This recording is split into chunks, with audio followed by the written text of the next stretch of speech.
on dit les décisions de la Cour sont sans recours. On ne peut pas, dans une élection, dire qu'il faut utiliser 2 cartes. Mais je comprends la Cour. Je comprends la Cour parce que par rapport à la Cour tenait à tout prix à ce qu'on respecte la Constitution. J'ai oublié l'article. Là, vous évoquez encore un autre sujet qui donne assez de la sueur froide. Non, bien sûr, je le dis parce qu'on a tendance à croire que c'est le gouvernement, c'est le camp du gouvernement que ça avantage. Il paraît que ça vous arrange. Non. Le gouvernement aurait les anciennes cartes là, en désordre là. Au lieu qu'on aille sur les plateaux, qu'on crie sur ceci, on pourrait chercher à dire, on invite les acteurs impliqués pour réfléchir et pour trouver la forme en démocratie. C'est de cette façon qu'on procède. Parce que le 6 avril va passer, les Béninois, on sera toujours Kempé, sera toujours Kempé. Et je serai encore toujours son nom, on sera toujours frère et nous allons rester. C'est ce que je voulais dire. Pourquoi? Parce que, imaginez un instant. J'ai dit, je comprends la Cour, parce que la Cour tenait à respecter, parce qu'on dit le premier tour s'organise 30 jours avant. 6 avril, vous avez la date limite 6 mars. Je fais partie des gens qui ont estimé que une fois que les gens ont décidé de reporter, on aurait pu, parce que si on décide de reporter, ça veut dire que nous rentrons dans une exception. Ça veut dire qu'on ne pourra plus strictement tout respecter. Il faille se donner du temps, aller un peu plus. Mais la Cour, en voulant respecter cette prescription les 30 jours avant, et en évitant le vide juridique, a dit, sans les nouvelles cartes, si vous avez l'ancienne, vous allez voter, mais c'est la porte ouverte à tout. Mais avec ce qui se passe actuellement, où un seul individu a pas devant lui 3 cartes, pour lui seul, des zones où les gens n'ont pas de cartes, on va... Non, moi je dis, je condamne ça. Et pour notre alliance, c'est parce que les décisions de la Cour sont sans recours. Et au lieu qu'on cherche sur les plateaux à vilipender un candidat, à dire qu'on est en train de tripatouiller pour un candidat, non. Et sur le cas d'espèce, descendons le quota prévu, le quota prévu, que pour les 9 000, je ne sais plus si c'est 13 000, ou pour tous les postes que nous contrôlons. Et que l'affichage est public. Aujourd'hui, nous avons tous les instruments. Il faut que tous les 33 candidats aient leurs représentants. Mais il n'y a pas encore d'affichage. Non, je veux dire... Et vous allez contrôler quoi sans les cartes? Non, je dis...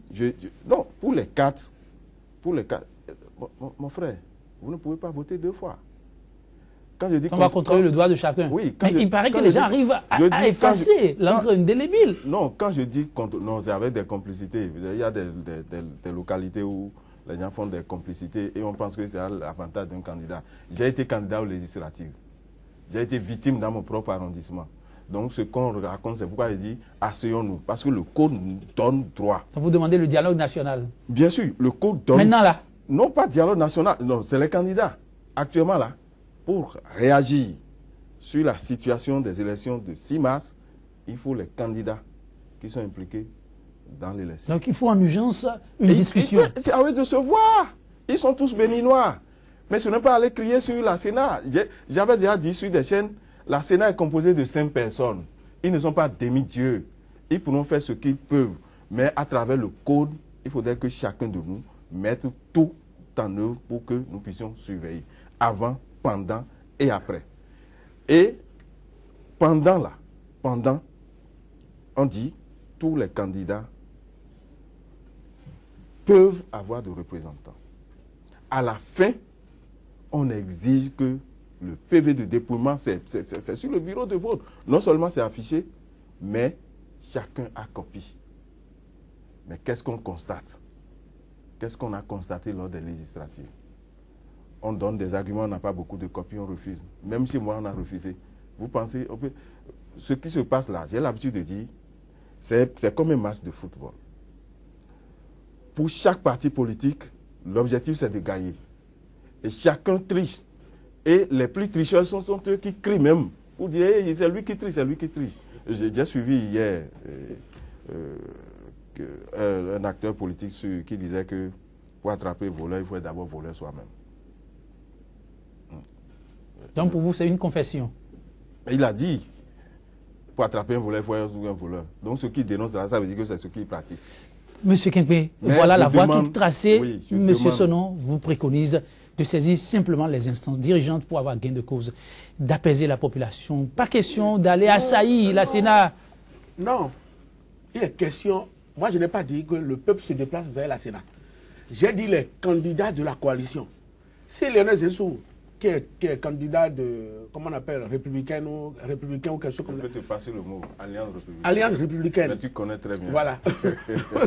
Alliance républicaine. Mais c'est facile à garder, non? Non, s'ils veulent se joindre à nous. Non, je ne suis pas avec eux, donc je ne peux pas garder le truc comme dans ma tête. Non, je vais te passer ça. Voilà, moi j'ai dans ma tête la coalition de la rupture. C'est ça. Et j'ai le nom de tous les candidats qui... Pour ça, vous avez de la mémoire. J'ai de la mémoire. Mais pour eux, je n'ai pas de la... Bon, donc je dis, Lionel Zessou, candidat de la mouvement, peut se joindre à eux pour qu'eux tous aillent à la Sénat ou leurs représentants pour dire, Emmanuel Tiendo, non, vous êtes surtout en train de commettre des erreurs. Ramener l'intégralité des 220 magistrats que le secrétaire général de l'UNAMAM a proposé. Et nous, vous cherchez aussi et les magistrats à la retraite, et les avocats de haut rang, et les greffiers en chef. Et non, les noms fictifs qu'ils ont glissés. Mais je vous dis, oui. Parce que ils ont fait ça, parce que ceux-là, ils peuvent les manipuler facilement. Ils vont les mettre dans les zones qui les arrangent, et après, tripatouiller. Parce que vous savez, c'est pour ça que je dis, je continue de préciser devant le peuple béninois ici que seuls seront pris en compte les résultats issus du bureau de vote le soir. La Sénat n'a pas un autre résultat à nous imposer. Déjà, dès que le bureau de vote est fermé, nous savons qui a gagné, qui n'a pas gagné là. C'est comme ça que ça va se passer. De toute façon, la coalition de la rupture a pris toutes les dispositions. Les 9 candidats qui sont dans la coalition de la rupture, ils sont en train de prendre assez de dispositions. On a pris assez de dispositions pour contrecarrer toute fraude. Et je sais que les magistrats, c'est des personnes, c'est des personnages bien respectés. Pourquoi, s'il n'y a pas quelque chose qui est caché derrière à la Sénat, pourquoi Tiendo a rejeté 57 magistrats? Le problème est posé et certainement une solution sera trouvée. Puisque vous l'évoquez déjà. S'il n'y a pas de solution, il n'y aura pas de formation des coordonnateurs d'arrondissement. Ça, vous y tenez. Je tiens fermement. Parce que c'est mon pays. J'ai le droit de défendre mon pays. Et une minute, vous l'avez très rapidement. Oui, non, je voudrais que Kempe, lorsque nous sommes en face, parce qu'on est suivi, pourquoi vous parlez de non fictif? Fictif, ça veut dire quoi? Je vous dis, vous avez en démocratie, vous avez les voix appropriées. Et le code a prévu qu'en période électorale, lorsqu'on saisit une instance là, elle dispose de, je n'aime pas totalement tout, 72 heures ou ceci pour réagir. Mais vous dites des non fictifs, comme si c'est des personnes qui n'existent pas. Dénoncez simplement ce qui ne va pas, que de dire du faux. Mais si on vous demande maintenant de prouver ces noms fictifs, vous pouvez donner les noms fictifs. Je connais les noms. Des Béninois qui n'existent pas. Je connais les noms et prénoms. Non, ce n'est pas bien. 220 magistrats. Non, je suis d'accord. Je suis d'accord. Vous dites que non fictifs. Non fictifs. Bon, ce ne sont pas des noms fictifs, des noms qui existent. Donc, la précision, c'est ce que demande Gustave Sono. Gustave Sono, on revient sur le dossier du jour. L'aéronef du candidat Blaise Biotchané, quoique autorisé réglementairement à atterrir week-end écoulé à Parakou, a dû passer un temps fou dans l'espace sans jamais atterrir. Simplement, dit-on, du fait de la volonté d'un homme. Et vous donnez toute autre version. Réellement, qu'est-ce qu'il faut retenir? C'est très grave de dire c'est du fait de la volonté d'un homme. Et vous savez que lorsque je n'ai rien à dire, je me tais. Je ne parle jamais que sur la base de... C'est le technicien qui parle. Oui. Mais est-ce qu'il n'arrive pas à l'acteur politique de vouloir nommer les gens? Non, ça là, parce que je sais qu'entre nous, les acteurs politiques, il n'y a aucune différence. C'est nos intérêts personnels, égoïstes, individuels. Mais l'intérêt est très important. Non, qui nous divise. Vous allez voir, quand ça va converger ensemble, là, quelqu'un et moi, on sera toujours ensemble. Ça là, c'est un autre problème. Je vais vous montrer, parce que j'ai dit, je suis rentré hier. Et quand je suis rentré hier, en tant qu'autorité en charge de l'aviation civile, c'est le rapport qui m'a été envoyé. Ça date du 22. Et les grandes lignes du rapport stipulent? Non, attendez. Deuxième chose, on m'a transmis le rapport du capitaine. Parce que j'ai bien suivi encore ce matin que son nom a menti, c'est pas que son nom a menti, Sono n'a pas dit... toute la vérité. Toute la vérité. Il a fait économie de vérité. Non, qu'il a parlé comme s'il était dans l'hélico, dans l'avion, l'aéronef, etc. Et c'est vrai que vous n'étiez pas dans l'aéronef. Non, mais je suis la première autorité s'il y avait problème. C'est vous qui Ah oui, oui, je dis bien. Je vais vous laisser copie, vous allez faire le rapport du capitaine. D'accord. Ensuite, le rapport de l'agent qui a été menacé. Il y a un agent menacé. Ah oui, oui, oui. Ça, c'est vous qui rapporte ça, hein? Bien sûr, mon agent qui... Du concret? Bien sûr. Mais j'ai un agent L'aéronef n'a pas atterri. Attendez, on a pu menacer quelqu'un? Oui, sur le terrain. Parce que j'ai un représentant de la SECNA responsable qui aide à la navigation à Parakou. J'ai également son rapport que je vais vous donner. Mais vous permettez rapidement que je lise le rapport de Chola. On dit... Abidjan le 22 février 2000. Mais si vous faisiez le résumé. Non, c'est le résumé. Non, je ne suis pas. Ok, allez-y. Le vol s'est déroulé normalement après le décollage de l'aéroport de Cotonou pour Parakou à 10h07 avec à son bord 10 passagers et 3 membres de l'équipage. L'avion étant piloté par M. Kabongu Kenneth et son copilote Rili Tantantan. La décision de décoller a été prise par le commandant Kabongu après consultation des dossiers de météo, préparé par les agents de la société Handline New Horizon. Arrivé à Parakou, à l'heure estimée, et en prenant la décision de faire une procédure d'approche visuelle, je vais expliquer ce que ça signifie, compte tenu de la non-présence d'approche aux instruments de non-précision et de précision, l'équipage a entamé sa première approche visuelle sur la piste numéro 4. Après une visibilité quasi nulle, l'équipage a procédé à une remise de gaz et à un circuit d'attente en préparant une deuxième approche visuelle sur la piste 22, sans succès.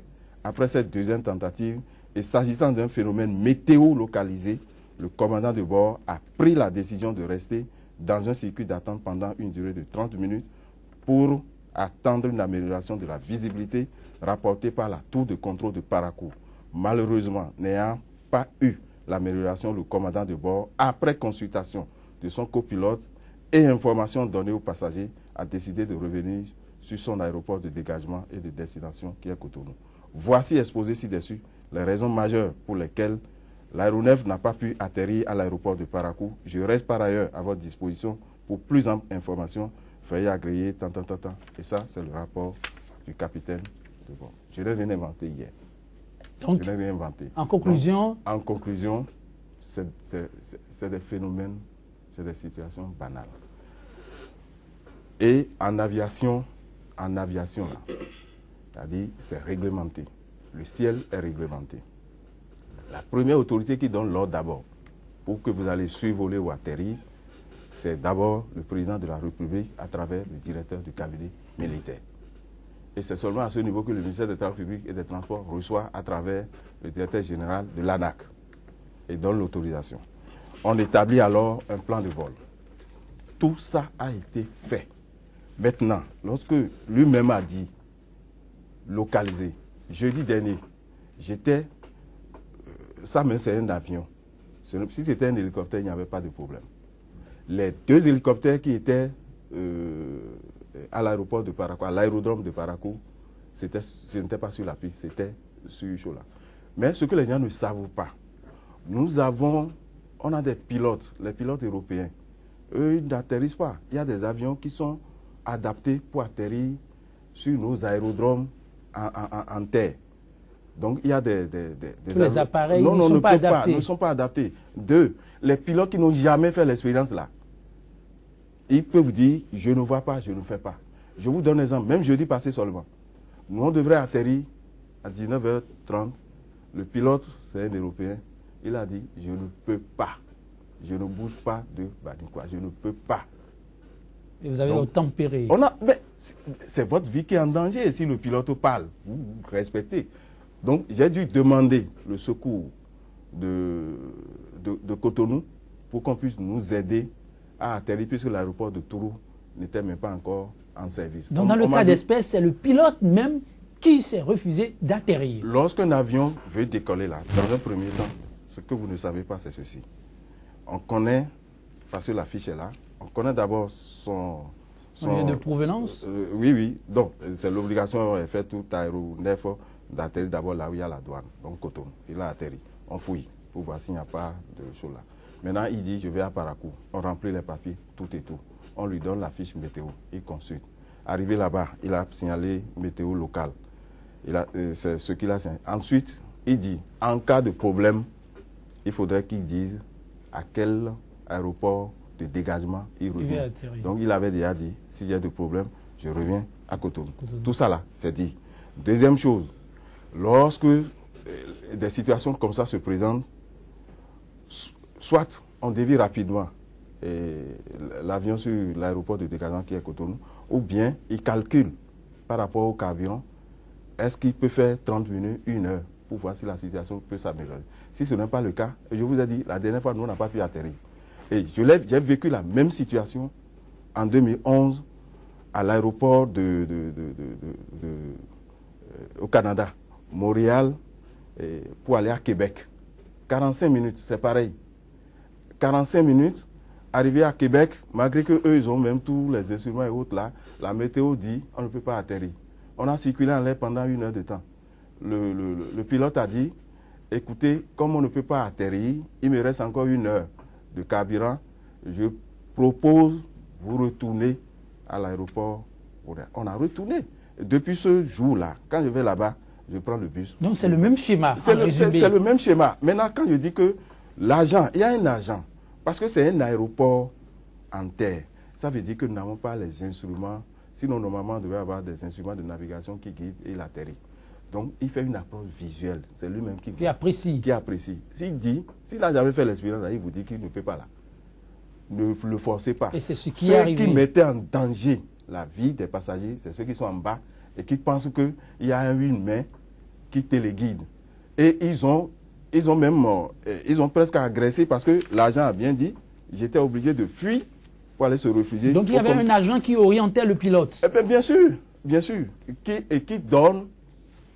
qui donne les informations par rapport à la météo. Qui donne les informations à la météo. Il a été chassé. Et peut-être que s'il n'avait pas été chassé, et que la situation, même si la situation s'améliorait, il n'y avait même plus personne là qui peut dire, voilà ceci. Il a été chassé. Donc, je nous prie parce que il ne faut pas qu'on en fait des élections présidentielles de 2016 la fin du Bénin. Et que quand les gens veulent parler, qu'ils parlent sur la base de documents. Qu'on ne vienne pas dire, j'ai suivi le président Biotchane. C'est ça. On a besoin de ces hommes-là. Vous-même, vous avez suivi, non? Tout à fait. Tout à fait. Mais est-ce qu'il est versé dans ce que les gens racontent? Non. Non.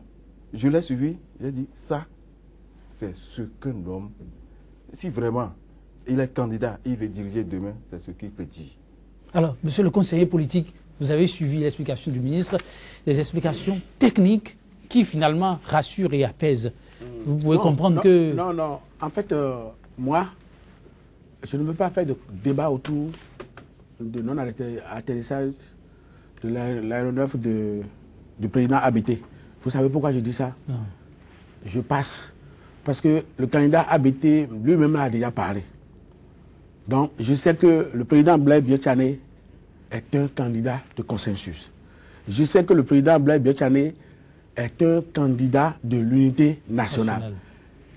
Et il m'envoie ici demander à tout le peuple béninois du calme, de ne plus continuer à faire des débats autour de cet incident et de ne pas céder à la provocation, de ne pas céder à toutes sortes de violences. Parce que les élections, c'est une compétition et c'est le meilleur qui va gagner. Donc, pour ça, je n'ai pas de commentaires à faire. Incident clos, donc, mesdames, messieurs, vous êtes situés sur le dossier. C'est désormais du passé. Pas de perte en vies humaines. Il y a eu quelques malcompréhensions, mais la lumière désormais faite, on peut regarder devant. Et regarder devant, c'est aussi des actes et comportements citoyens. Il se fait sur le terrain que les actes de vandalisme sont plutôt légion. Vous l'avez suivi aussi, Gustave Sonneau, des affiches qu'on déchire n'importe comment. Désormais, c'est des jets de pierre que des partisans reçoivent sur leur tête. Je ne vous cite pas de nom, vous avez sans nul doute été témoin de ces faits. Que dites-vous à vos électeurs, à vos militants? Je condamne fermement ces actes-là. Je condamne fermement.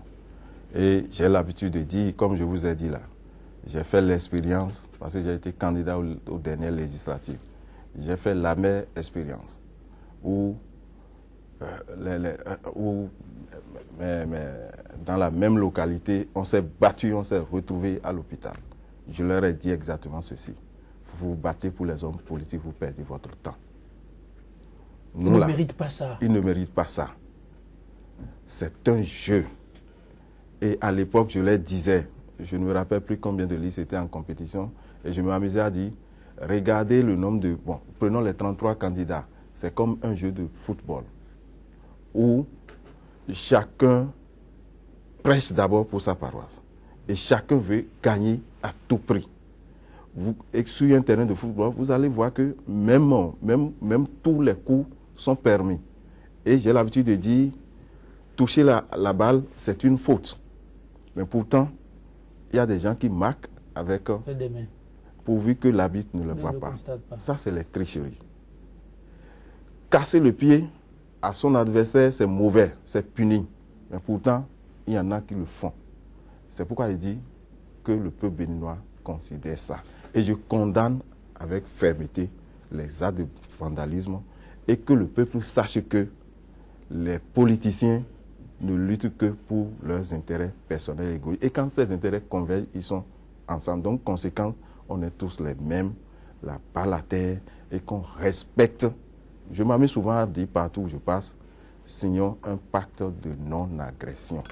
C'est-à-dire, tu fais la promotion de ton candidat, je fais la promotion de mon candidat. Et la vie continue. Tu ne m'insultes pas, je ne t'insulte pas, la vie continue.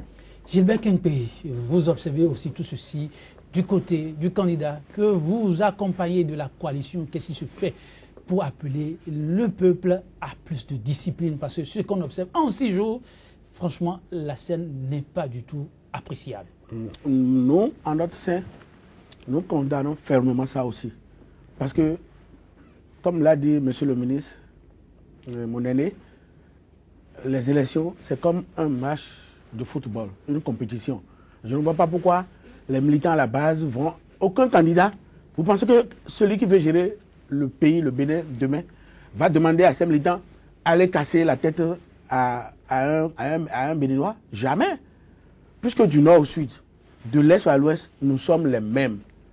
Moi-même, je condamne ça. Mais ce que je voudrais ajouter ici, maintenant, qu'ils laissent le champ libre à tous les candidats d'aller faire meeting là où ils veulent, d'aller dire, expliquer leur projet de société partout où ils veulent. Le champ n'est pas libre au candidat? Non, parce que j'ai condamné la dernière fois où le président Adjavon allait à Gogounou, on lui a barré la route pour réclamer l'électricité et l'eau. Est-ce que Adjavon est déjà au pouvoir? Est-ce que Adjavon est au pouvoir déjà? Mais la population ne comprenne pas. Non, s'il n'y a pas une main visible derrière, est-ce que la population... Il y a une main vraiment derrière les populations? Non, je crois que ça, là, il y a une main visible. C'est ce que moi je condamne. Qu'on laisse tous les candidats. Si un candidat est du sud et qui va au nord, il n'est pas béninois. Si un candidat du nord vient au sud, il n'est pas béninois. Qu'on laisse tous les candidats aller partout où ils veulent pour expliquer leur projet de société. C'est tout ce que je réclame. Mais je condamne fermement. Et je demande à tous les Béninois de ce plateau qu'ils cessent de faire des provocations à droite et à gauche parce que nous sommes les mêmes. Et je voudrais ajouter aussi, ceux qui déchirent les affiches des autres candidats, ce n'est pas normal. Ce n'est pas parce que vous n'êtes pas de l'autre bord que l'autre pose ses affiches, vous irez décider. La loi condamne, le code électoral condamne ça. C'est des emprisonnements de 6 à 5 ans d'emprisonnement. Donc que les gens là, qu'ils cessent et que certains candidats, les militants de ces candidats qui font ça, il faut que ces candidats envoient les gens, ces militants-là, à une formation, à un recyclage, pour que les actes de vandalisme, d'incivisme cessent. Parce que je n'ai jamais vu dans mon pays, c'est la première fois que je vois où on voulait faire en 2015 du moins, lors des élections législatives communales, il y a eu des actes de suicide. Il y a seulement 1 an que je ne commence pas à voir ça. Sinon, depuis 25 ans, moi, je n'ai jamais vu ça. Et moi, j'ai peur. Des peurs de ces actes. Parce que vous savez, je suis béninois je ne veux pas que quelque chose arrive à mon frère ou à une sœur. C'est l'appel que j'ai à lancer à notre peuple. Gustave Sonnon, en dehors de ces appels, la question demeure quand même au travers des gorges des citoyens, la date du 6 mars, avec tout ce qu'on observe en termes d'irrégularité, de retard et autres. Vous êtes certain que le peuple béninois, les populations parviendront à aller aux urnes? Avant de répondre à votre question, permettez-moi de dire la troisième mission pour le gouvernement, c'est d'assurer la sécurité sur toute l'étendue du territoire national. Et lorsque j'ai cherché à comprendre ce qui s'est passé par rapport à Parakou, seule l'autorité apprécie le niveau d'insécurité.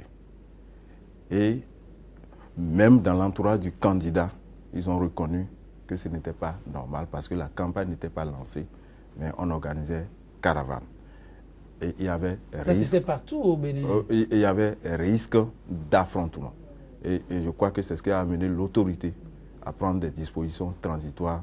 Et quand ça rentre dans une disposition transitoire, ça a duré le temps que ça va durer et c'est tombé. Qu'on cesse de voir toujours des mains invisibles partout. Et qu'on utilise, je continue toujours de dire, qu'on utilise les voies appropriées. Mais on dit, du chef, avant le maintenant, oui. On dit par rapport au chef qui met suffisamment de pression à ses alliés d'hier qui aujourd'hui ne regardent pas dans la même direction que lui. On a vu un député parler par exemple récemment de séquestration. On a entendu l'homme après dire qu'il n'a jamais été séquestré. Après on l'a vu encore, Bani Kwara a dit que oui vraiment, que ça a été une journée de calvaire pour lui. On ne comprend pas. Vous avez suivi sans doute. Non, quelle pression. Et celui qui met pression avec argent et autres là, il détourne. Vous ne condamnez pas ça. Donc la pression vient de partout. Le code ne condamne pas ça. Celui qui n'a pas attendez, l'illégalité. J'ai l'habitude de dire que nous ne respectons pas le code. Le code, tu n'as pas d'élus locaux et rapidement tu trouves des élus locaux. Non, attendez. Vous jouez dans la cour du roi plutôt en définitive. Donc c'est du peuple qu'on se joue. C'est pourquoi nous allons éduquer le peuple pour que le peuple comprenne là où se trouvent ses intérêts. Et que le peuple sache que entre eux là, ces acteurs politiques, comme j'ai l'habitude de dire là, il n'y a pas de différence. Aujourd'hui là, ils ne s'entendent pas parce que leurs intérêts ne sont pas convergents. Dès que c'est convergent, et quand j'entends même dire mariage, alliance incestueuse ou ceci, je dis en politique. Il n'y en a jamais eu. Non, en politique, ça n'existe pas. En politique, tout mariage est mariage. Oui, ça n'existe pas. À moins que vous ne connaissez pas. Les circonstances comptent. Oui. Parce que, attends, je vous dis, en politique, l'objectif c'est de gagner. Et tous les moyens sont bons. Et tous les moyens sont bons. Vous développez toutes les stratégies pour pouvoir gagner. Persuasion. Même l'éthique compte pour très peu. En politique, pour le moment en Afrique, non. On a beaucoup à faire. Je le dis parce que j'ai eu la chance que j'ai fait un peu ministère chargé des relations avec les institutions. J'ai lu beaucoup de choses. Et vous avez vu beaucoup de choses. J'ai vu beaucoup de choses. Je me suis déjà prononcé par rapport au 6 mars. Au 6 mars. Non, en clair, parce qu'on a suivi votre démonstration tout à l'heure. C'est que vous pensez qu'il vaut mieux repousser un peu, c'est ça? Non, l'adhésion ne vous appartient pas, ne m'appartient pas.